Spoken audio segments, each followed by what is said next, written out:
I'd done a lot of studying about Islam. Basically, my intentions were to prove it wrong. And I went to a mosque one day. I didn't even know they had mosques in my city, but I found it on the internet. And I was very surprised to learn that there was a mosque in my city. So I went there and asked for a Quran.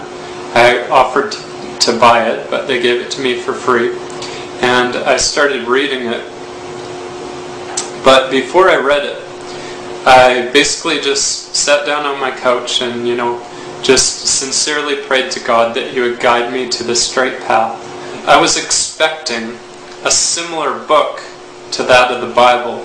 I was expecting it to be very, very confusing, requiring a lot of explanations. I was expecting to find mistakes in it.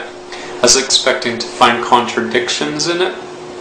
And I was expecting it to basically make no sense, because that was my experience with the Bible. And I felt the Bible was the most superior book and the Quran to be lesser, so I was even expecting it maybe even to be a little bit worse than the Bible.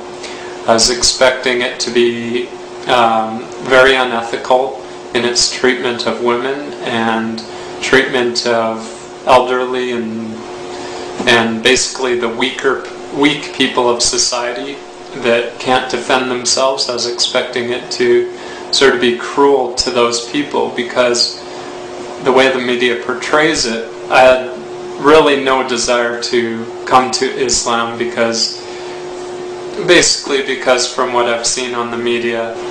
I opened it up and I started reading it, and I was really shocked even from the first chapter that I read, the opening. It was very beautiful, and I thought to myself, who writes a book like this? This is very interesting.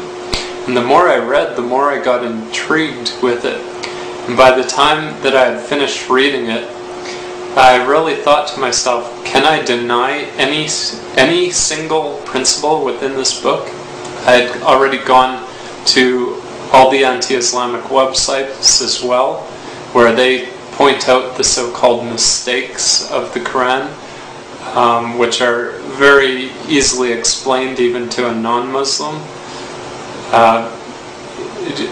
Even just using an atom's worth of intelligence, you can easily dismiss all of these claims. I've read the Bible cover to cover, and I've read the Quran cover to cover. Ashhadu an la ilaha illallah wa ashhadu anna Muhammadan Rasulullah. Peace.